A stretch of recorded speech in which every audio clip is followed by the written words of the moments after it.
سرقت بزرگ، آلبوم آخر خانم هستی. میرسیم به سرقت بزرگ و لطف آقای شادمهر عقیلی.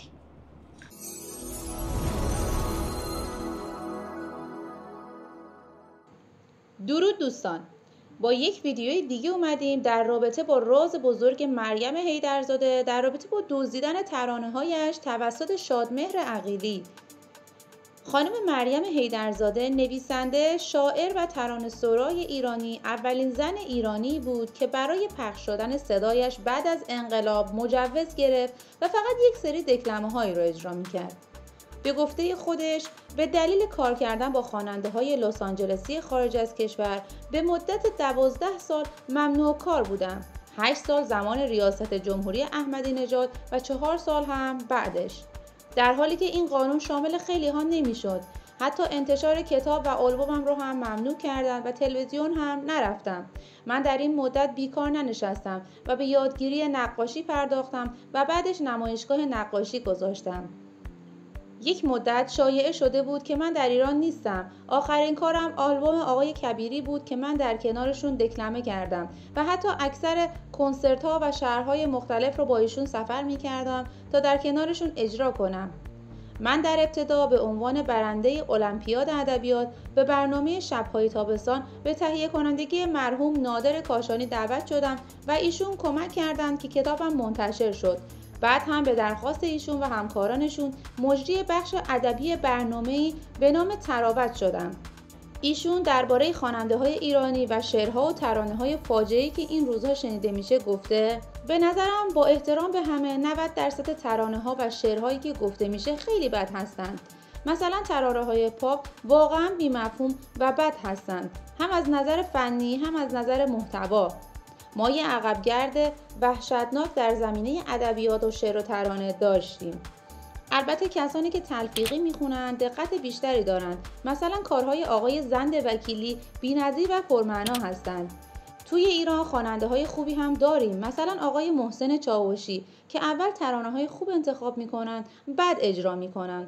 اولین کارشون رو از ترانه‌های من انتخاب کرده بودن و بعد 3 تا دیگه هم از من گرفتن. من همیشه طرفدار ایشون هستم. در رابطه با ترانه‌هایی که ایشون به خواننده‌های لس آنجلسی هم داده گفتند: اول اینکه چند تا از خواننده‌ها بدون ذکر من و بدون اجازه من و پرداخت هزینه این سرقت ادبی کردند و از کار من خوندن.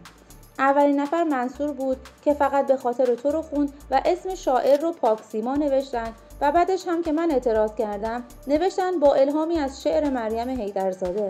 یه خواننده دیگه‌ای هم که توی هر آلبومش 2 تا کار از من سرقت کرد و نام ترانه‌سرا رو می‌نوشت خودم که البته کار شمدونیش خیلی معروف شد و اسمش سامانه.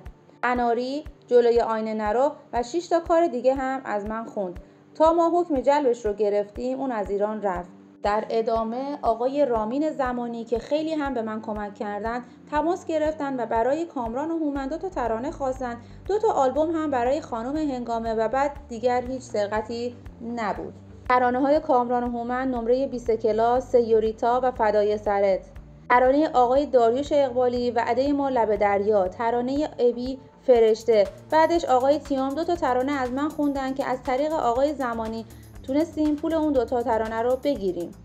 سرقت بزرگ اما آلبوم آخر خانم هستی بود. یک روزی من بیدار شدم و دیدم همه دوستان پشت سر هم دارن به هم زنگ میزنن و تبریک میگن که آلبوم هستی منتشر شده.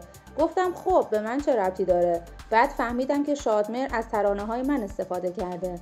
مراقب گلدون اطلسی باش، من هنوز چیزی نگفتم که تو طاقتت تموم شد. من سالهاست که با شادمهر قهرم و حالا اینجا اولین باریه که اسمش آوردم، چون کسی که دوستش دارم و عاشقشم گفت از کسایی که از سرقت ادبی کردن اسم ببر. در نهایت وقتی که شادمهر کارهای منو داد خانم هستی و اسمی از من نبرد، آقای رامین زمانی از طریق شرکتی که این ترانه ها رو پخش کرده بود و تهیه کنندش پیگیری کرد و هزینه‌اش رو ازش دریافت کردیم. در ادامه از خانم مریم حیدرزاده در رابطه با تحصیلاتشون پرسیدند. گفتند که من در زمان کرونا به آرزوی بچگیم رسیدم و به دانشگاه رفتم و روانشناسی خوندم. من همیشه دلم میخواست که دانشگاه برم، اما فهمیدم ضریب ریاضیش 3 بود و من همیشه ریاضیم بد بود. من 3 سال و نیمم بود که آب مروارید چشمم زیاد شد و دکترها تصمیم گرفتن که برای بار سوم چشمم رو عمل کنند. خیلی چیزها رو قبل از نابینا شدنم یادمه، مثلا رنگ‌های اصلی، کارتون پلنگ صورتی، چهره افراد خانواده. چون مادرم شاغل بود من همیشه پیش مادر بزرگ و خالم میموندم و میشه گفت اونا منو بزرگ کردن. بعد از جراحی من مادرم متاسفانه شغلش رو کنار گذاشت و فقط برای من کتاب میخوند.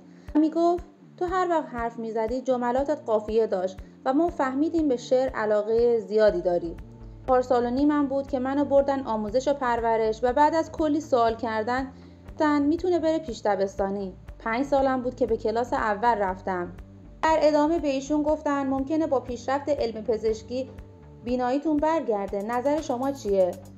ایشون فرمودن اون موقع مشکل چشم من فقط آب مروارید بود، ولی اون پزشکی که با من خصومت شخصی هم نداشت اعصاب بینایی منو قطع کرد. به خاطر همین اول سلولهای بنیادی نیازه که بتونه پیوند رشته‌های عصبی رو ترمیم کنه و بعد پیوند چشم.